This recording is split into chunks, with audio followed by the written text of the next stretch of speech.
अब लो निशानी अब ना नसे हो, भूल हो गई, गलती हो गई अभी तक, आज से निश्चय करो। हमारे लिए तो प्रतिदिन नया जन्म है। आज हमारा नया जन्म समझो, सत्संग सुना तो सत्संग में हमारे नए जन्म का प्रादुर्भाव हुआ। अभी तक जो हमारी गंदगी थी पीछे के जन्म में हम भूल जाते हैं। आज से इसी क्षण से हम नया जीवन अपना बनाते हैं, अध्यात्म मार्ग का जीवन बनाते हैं और ऐसा निश्चय करते हैं जो टूटे ना। निश्चय में बहुत बड़ी सिद्धि है।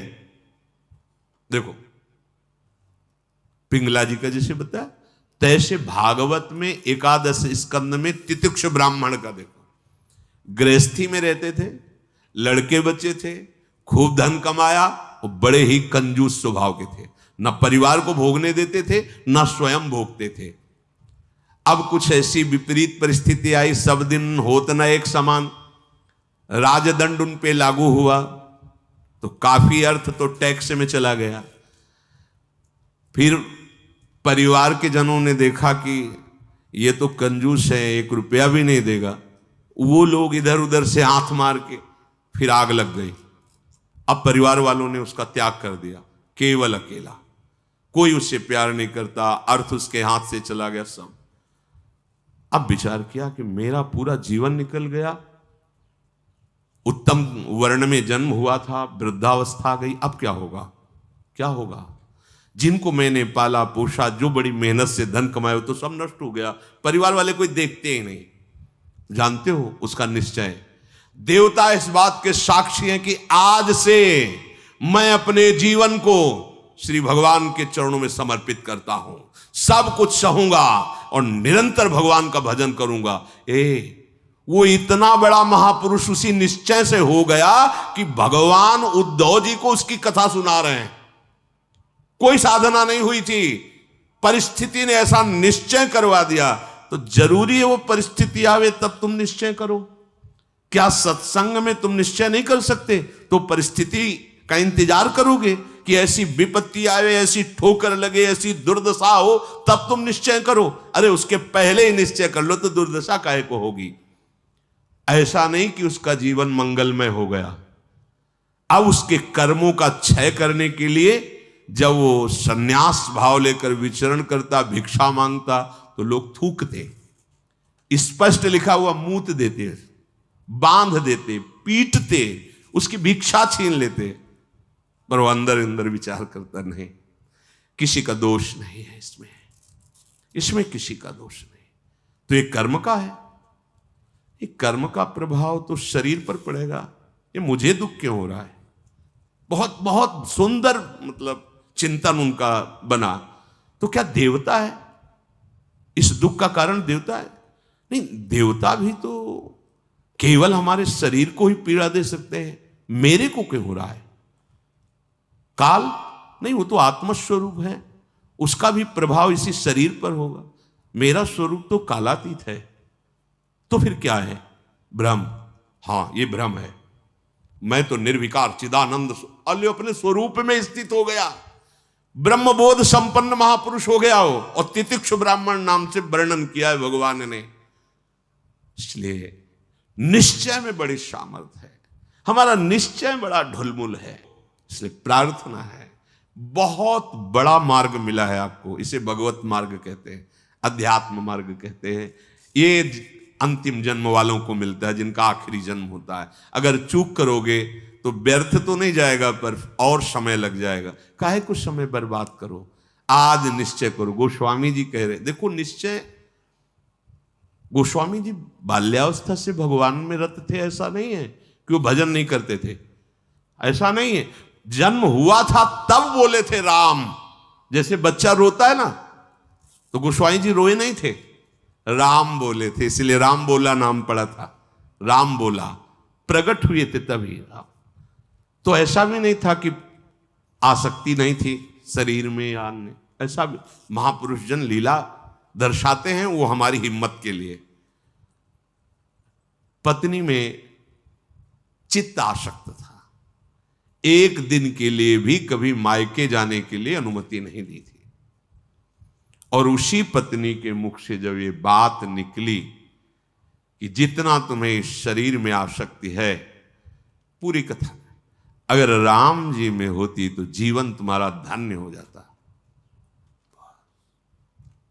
नेत्र को पत्नी रूपी गुरुदेव ने नेत्र खोल दिए। कहीं से भी गुरुदेव सावधान कर सकते हैं, कहीं से भी, बस कदम मुड़ गए। क्योंकि ऐसा नहीं था कि राम भक्ति नहीं थी, निश्चय कर लिया अब लो नशानी। अब ये गोस्वामी जी का ही पद है, अब इंद्रियों के बस में हो के नहीं नहीं, बहुत सही बोला। अगर ये स्थिति, ये आसक्ति राम जी में होती तो जीवन धन्य हो जाता। अब पायो नाम चारु चिंतामणि, उर करते न खसई हो, अब लो नशानी। अब समझ गए, समझ गए। अब हृदय से एक क्षण के लिए भी राम नाम नहीं छोड़ूंगा। और जानते हो, महापुरुषों में सर्वशिरोमणि हुए गोस्वामी तुलसीदास। ये तो अवतार लीला महापुरुषों की है, ये हमारे लिए बताया है आचरण करके कि भगवान नाम में इतनी सामर्थ्य है कि ऐसे आसक्त वृत्ति को भी कैसे निरासक्त कर देते हैं। हमें चाहिए जो भी, चाहे गृहस्थ मार्ग में हो चाहे विरक्त मार्ग में हो, दोनों मार्ग जाते ही प्रभु के चरणारविंद में हैं। अपने मार्ग की वृत्तियों को जानिए, समझिए और धर्मानुसरण बर्ताव कीजिए और नाम निरंतर जपते रहिए। तो जीवन यात्रा का विश्राम, जो गोस्वामी जी कह रहे हैं, पायो परम विश्राम, विश्राम ही नहीं, पायो परम विश्राम, राम समान प्रभु नाही कहूं। ये विश्राम कैसे मिला? वो कहते भगवान शंकर को साक्षी करके कहता हूं। अगर थोड़ा भी मिथ्या हो तो हमारी जीभ गल जाए, मेरा जो कुछ भी बना राम, ये दो अक्षर मेरे माई बाप हैं, इन्होंने ही हमें, बस आप हृदय की बात महापुरुषों की, ये दो अक्षर राधा, यही देख लेना आप। चलो देखो, बहुत समय तक विषय संयोग ना होने पर ऐसा ना समझ लिया जाए कि हम निर्विषय हो गए। बहुत ये चोर हैं, बहुत छुप कर रहते हैं और चिंगारी की तरह रहते हैं। फूस मिल जाए तो ज्वाला बनने में सेकंड लगता है। ध्यान रखना, 20 वर्ष 30 वर्ष बिल्कुल निर्विकार, संयोग नहीं। लगता है कि अब हमें कौन परास्त कर सकता है। चिंगारी है, फूस मिला ज्वाला बन जाएगी, जिसे नारद जी ने कहा तरंगवत, और संयोग बना तो समुद्रवत, डूब जाओगे, निकलना मुश्किल हो जाएगा। जब तक भगवत साक्षात्कार ना हो जाए, जब तक आपको अपने शरीर का अहम स्मरण करता भोक्ता भाव है, तो ईमानदारी से सावधानी पूर्वक अपने धर्म का पालन करते हुए प्रिया प्रीतम का निरंतर स्मरण, यही हमारे जीवन का परम लक्ष्य होगा। इसी से हमें परमानंद की प्राप्ति होगी। जिस समय हम ये सोचते हैं कि अब हमें कोई भी धर्म विरुद्ध आचरण नहीं, एक आनंद की वृत्ति आती है। देखना, और जिस समय हम सोचते हैं गलत ढंग से विषय सेवन, उसी समय जलन पैदा हो जाती। जिसके सोचने में जलन पैदा होगी, उसका परिणाम क्या होगा? क्या होगा आप विचार करो। जिसके सोचने में हमारे जलन हो रही, तो उसका परिणाम तो ज्वाला होगा। धर्म से चलो। चक्रवर्ती सम्राट महाराज अम्बरीश जी चक्रवर्ती सम्राट होते हुए भक्तों के शिरोमणि हुए। आप क्या भगवत आनंद प्राप्त नहीं कर सकते गृहस्थ में रहकर? ये उद्दंड लोगों की बातें नहीं सुननी चाहिए। जैसे आप, अरे ये तो बाबा जियों के लिए है, सन्यासियों के लिए, हमारे लिए थोड़ी नहीं। भाई, मनुष्य जन्म सबको भगवत प्राप्ति के लिए, भगवदानंद में। देखो, आपके अच्छे आचरण हो, आप जितेंद्री हो, आप नाम जप कर रहे हो, आप कोई नशा नहीं करते, सबकी सेवा का भाव है, तो राम राज्य नहीं हो गया? सब आनंदित रहेंगे, सब प्रसन्न रहेंगे, सबका हृदय सत्य और धर्म से युक्त रहेगा। यही तो आनंद का स्वरूप है। जब आप शास्त्र और सत्संग स्वीकार नहीं करते, तो आपके अंदर आसुरी वृत्ति बढ़ती, राक्षसी वृत्ति, और फिर देखो अपने को दुखी, अपने परिवार को दुखी, अपने नगर को दुखी, अपने देश को कलंकित, क्या क्या नहीं करवा देती है राक्षसी बुद्धि। इसलिए भाई, ये सत्संग गृहस्थ विरक्त जो भी जहां भी है, सबके मंगल के लिए वहीं रहो, वहीं रहो, प्रभु के होके रहो। दूसरों को दुख पहुंचाने वाली बात चेष्टा मन में भी मत लाओ, सबको सुख पहुंचाओ, नाम जप करो, सबका मंगल हो जाएगा। देखो हम सब तरंगे हैं, समुद्र में ही उछल रहे हैं, हमारा अस्तित्व नहीं है, तरंगों का अस्तित्व नहीं है। ऐसे ही हम भगवत स्वरूप हैं, प्रभु रूपी अगाध समुद्र में हम तरंगे की तरह है, हमारी कोई सत्ता नहीं है। ये जो सोच रहे हो ना, सत्ता नहीं, सत्ता उन्हीं की है, उन्हीं की है। अभी आप समझ नहीं पा रहे, तरंग है क्या? समुद्र ही तो है। वायु विकार खत्म हुआ, समुद्र ही था, समुद्र ही है, बीच में तरंगे, ये सब तरंगे हैं। मन की तरंगे मिटा दो, फिर देख लो आप क्या हो, भगवत स्वरूप परम आनंद में। अब चाहे सृष्टि में रहो, चाहे धाम में जाओ, कोई फर्क नहीं पड़ता। व्यवहार में भी रहते हुए परमानंद, शरीर छूटे तो प्रभु में परमानंद। उसी के लिए तो हम प्रयास करें, जितनी चेष्टाएं कर रहे हैं सुख के लिए ही तो कर रहे हैं। हे भाई, आप कोई भी हो, गृहस्थ हो, विरक्त हो, कोई भी हो, धर्म से चलो, नाम जप करो, सबकी सेवा की भावना अंदर रखो, तो मनुष्य जीवन का लाभ मिल जाएगा। ये उद्दंडता पूर्वक तर्क वृत्ति रखोगे तो अभी सौभाग्य मिल रहा है सुनने का, धीरे धीरे समय ऐसा आ जाएगा आपको शत वार्ता सुनने को नहीं मिलेगी। देख लेना, सत वार्ता जिसके श्रवण मात्र से हमारे हृदय में आनंद का स्फुरण हो और हम उस आनंद के बल से निर्विषय हो जाएं, वो वार्ता सुनने को नहीं मिलेगी। फिर और समय आएगा, धर्म सुने नहीं काना, कलिकाल बिहाल की मनुजा, नहीं माने को अनुजा तनुजा। सब होश में अभी समय है, तर्क वितर्क छोड़ो, जैसा शास्त्र सदगुरुदेव संत जन कह रहे वैसी बात मान लो, निहाल हो जाओगे, परमानंद में मगन हो जाओगे। ये हम बुद्धि की बात नहीं कहते कि तर्क वितर्क आप करें, तर्क सत्संग तर्क नष्ट करने के लिए होता है। हृदय में देखो, बहादुरी जबान से कहने की नहीं है, ये हृदय की बात है। ये यहां युद्ध होता है, पता नहीं क्यों बनी हुई है। वेद विद्या पढ़त, कर्म धर्मन करत, जलप तन कलप की अवधियानी, चारुगत छाण संसार भटकत भ्रमत, आस की पास नहीं तोरी जानी। स्पष्ट वर्णन है, इसका मनन हुआ है गुरु कृपा से, तब हम आपको कह रहे हैं, मनों का निरीक्षण करके। आस की पास नहीं तोरी जानी, सकल स्वार्थ करत, क्योंकि आस की पास नहीं तोरी जानी तो सकल स्वार्थ करत, रहत जन्मत मरत, दुख और सुख के होत मानी। अरे छाड़ जंजार कैसे न निश्चय धरत, एक किन रमत हरिवंश बानी। क्यों निश्चय नहीं करते, उस आस की पास को क्यों नहीं तोड़ देते? वैराग्य मार्ग का पथिक हूं या भगवत मार्ग का पथिक हूं, प्राण त्याग सकता हूं पर एक कदम अधर्म भूल न दे कुमारक नहीं। ऐ मन अब नहीं, अब नहीं, शरीर नष्ट कर दूंगा पर धर्म नहीं नष्ट करूंगा, भगवत मार्ग। ये आस की पास बड़े दुलार से रखे हुए, कभी तो, अभी नहीं, कभी तो, ये क्यों रखे हुए हो?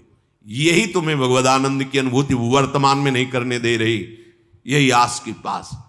अभी निश्चय करो जिस मार्ग में चले हो, नहीं नहीं नहीं, अभी शुद्ध ज्ञान स्फूर्ति होने लगेगी। ये सब यहां की देखी हुई बातें कह रहे हैं आपको। बच्चापन से इस मार्ग में है तो यहां देखी हुई बातें कर रहे हैं। बहुत वैराग्य में जीवन, एकांतिक जीवन, फिर भी आशा। पूछो उससे किसकी आशा, क्यों, क्या चाहिए? उत्तर नहीं मिल रहा। चाहिए ये भोग? नहीं, देखना भी नहीं, तो आशा क्यों?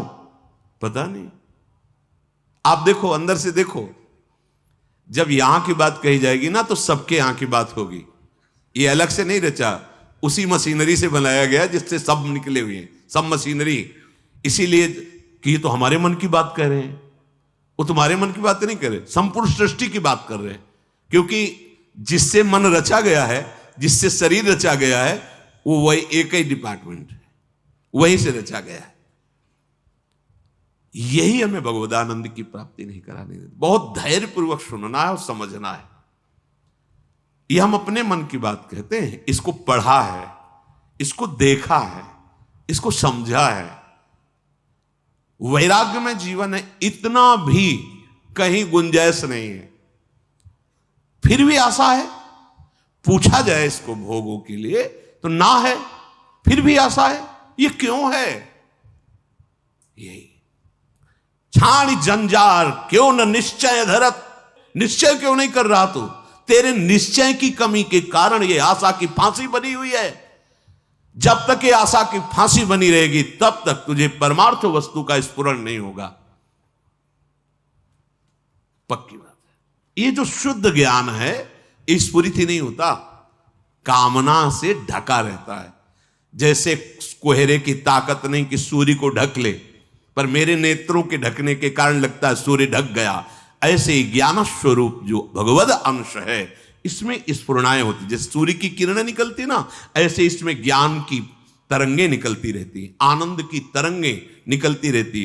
वो आपके अनुभव में आपकी ही तरंग है। अनुभव में इसलिए नहीं आती कि कामना रूपी आशा रूपी कोहरा फैल गया। पिंगला जी ने कोई साधना नहीं की थी ज्ञान प्राप्ति की। ज्ञानियों के परम गुरु विदेहराज जनक जी के ही नगर में रह रही थी, पर वैश्यावृत्ति करती थी। देखिए, पढ़ के देख लीजिए, बहुत सूक्ष्मता से मनन करती हुई तो आपको उत्तर मिल जाएगा। अपने शरीर का श्रृंगार करके बैठ गई। संध्या के समय से कोई पुरुष उधर से आता दिखाई देता तो ये पुरुष हमें धन देगा, हमारे शरीर का सेवन करेगा, निकल गया। ये नहीं तो ये करेगा। ऐसे रात्रि अर्धरात्रि हो गई। भगवद अवतार अवधूत शिरोमणि श्री दत्तात्रेय जी भ्रमण करते हुए वहीं सर्वज्ञ महापुरुष थे, उसकी वृत्ति में ही अपनी वृत्ति लगाए हुए थे। तभी तो उन्होंने गुरु बनाया उसको। 24 गुरुओं में पिंगला भी गुरु है, और बड़ा सौभाग्य उसका महाप्रभु हरिवंश चंद्र जी ने श्रीमद चतुरासी जी में भी उसका उदाहरण दिया। यह जो एक मन बहुत ठौर करी, कही कौने सच पायो, जहां तहां विपत्ति जार जुवती लो प्रगट पिंगला गायो। जब अर्धरात्रि हुई तो पिंगला को बहुत कष्ट हुआ। हाय, इस शरीर को बेच करके सुखी होना चाहती है। कितनी अज्ञान वृत्ति। आज से मैं निश्चय करती हूं, जो सेवक जी कह रहे हैं, छाण जंजार क्यों न निश्चय धरत, एक किन रमत हरिवंश बानी। ये तुम क्यों आशा की फांसी में लटके हुए हो? कभी तो क्यों ऐसा रखे हुए हो? इसे तोड़ो, नष्ट करो अभी। प्राण निकल जाए पर जीवन में कभी कुमार्ग में कदम नहीं रखेंगे। पिंगला जी ने निश्चय किया, आज के बाद मैं कभी भी किसी पुरुष का संयोग नहीं करूंगी, किसी को नहीं देखूंगी। अपने हृदय में विराजमान सबके हृदय बिहारी भगवान का वर्ण करती हूं और मन वचन कर्म से उनकी आराधना कर। उसी समय इतनी पवित्र हो गई, वो महापुरुष बन गई कि भगवान दत्तात्रेय जी ने 24 गुरुओं में उसको रख लिया, एक गुरु पिंगला जी को बनाया। क्या साधना की थी? विरति हो गई अपनी वृत्ति से और निश्चय दृढ़ कर लिया, और फिर कभी फिसली नहीं। तो बड़े बड़े आचार्य कोटि के महापुरुषों ने निष्ठा के लिए उसका उदाहरण दिया। जहां तहां विपत्ति जार जुगती लो प्रगट पिंगला गायो। आशा ही परमम दुखम नैरास्यम परमम सुखम। आज के बाद कभी नहीं, मर जाऊंगा, कभी नहीं। अभी अभी भगवदानंद स्फूर्त होने लगे, अभी ज्ञान विज्ञान स्फूर्त होने लगेगा। हिम्मत नहीं पड़ रही, इस बात का निश्चय करने की हिम्मत नहीं पड़ रही। क्यों? क्योंकि आपको आशा है, भोग में सुख है। हिम्मत कर लीजिए तो आप अभी जीवन मुक्त अवस्था में पहुंच जाएंगे, क्योंकि उस अवस्था में पहुंचने के लिए कोई बाहरी क्रियाओं की आवश्यकता नहीं, वो हमारा स्वरूप है। हम जीवन मुक्त थे, जीवन मुक्त है, जीवन मुक्त रहेंगे। हमने अपनी स्वतंत्रता को, भगवदानंद को कामना और आशा की फांसी में बांध दिया है। हम ही को तोड़ना पड़ेगा। इसलिए छाण जंजार क्यों न निश्चय धरत, आगमा पाइनो अनित्यास्तास्तिक्षस्व भारत। ये आने जाने वाले विकारों में तुम इतने कमजोर हो गए कि तुम आशा की फांसी बांधे हुए हो, तो परमम दुखम, दुख ही भोगना पड़ेगा। श्रीपाद कह रहे हैं इस शरीर या किसी भी शरीर को जो मानव देह प्राप्त हुआ है, ये परम सुख प्राप्ति के लिए। कीड़ा मकोड़ा छोटे छोटे जीव इन सुखों में विचर रहे हैं। मानव देह धर के जो कुमार्गगामी वृत्तियों से तुम सुख भोगना चाहते हो, छोटे छोटे कीड़े मकूड़े भी इसी सुख में। फिर तुम्हारी शरीर की महानता क्या रही? प्रज्वालयति समस्त देहम कामाग्निना प्रमोहयति दृष्ट्वैव च नवतरुणी कुतस्तर्हि स्वार्थ सिद्धिम प्रत्याशा। हे भाई, ये नौ तरुण अवस्था जो शरीर की होती, किसी की हो, स्त्री की या पुरुष की, यदि तुम इस मोह जाल से आवृत रहोगे तो ये सदैव तुम्हें जलाती रहेगी, कभी भी भगवत सिद्धि प्रदान नहीं होने देगी।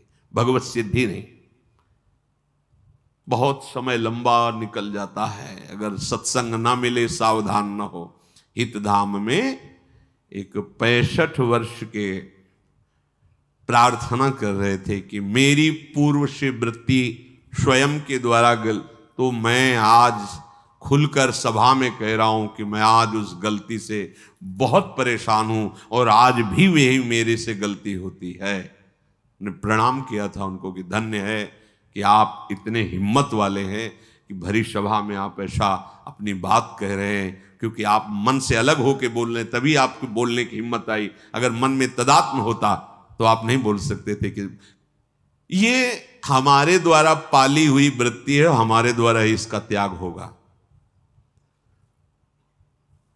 भगवान श्री सुखदेव जी को इसीलिए सबसे बड़ा वैरागी कहा गया है। 16 वर्ष की अवस्था है, शरीर का भान नहीं, दिगंबर है, कोई शरीर पे वस्त्र नहीं, और भगवान के चिंतन में मगन है। इसी अवस्था में त्याग और वैराग्य की। अब जब ये इंद्रियां काम नहीं कर रही, मन बुद्धि और सब मलिन, तो अब वो ढेर है, कुछ भी निर्णय नहीं निकल सकता। बहुत संस्कार गंदे हो जाते हैं यौवन अवस्था में। अहो भाग्य है जो इस यौवन अवस्था में संयम नियम धारण करके अपनी वासनाओं को। श्रीपाद कह रहे हैं, हे वृंदावन धाम, हम पे कृपा करो, हमारे मुख में नाम चले, हमारा हृदय इस काम आदि की आशाओं को त्याग करके प्रिया प्रीतम के चिंतन में डूबे। ये आपकी कृपा से होगा, और वो कृपा हम सब पे है। सत्संग मिल रहा है रोज, ये प्रातःकालीन बेला में जो शब्द जा रहे हैं, इनको अंदर से पकड़ो। केवल धर्म, गृहस्थ धर्म की पूर्ति के लिए बकाया उदासीन रहो। इस वृत्ति को अगर आप अपने अंदर अपनाए रहोगे तो सब छुड़वा देगा। ध्यान रखना, सब छुड़वा देगा।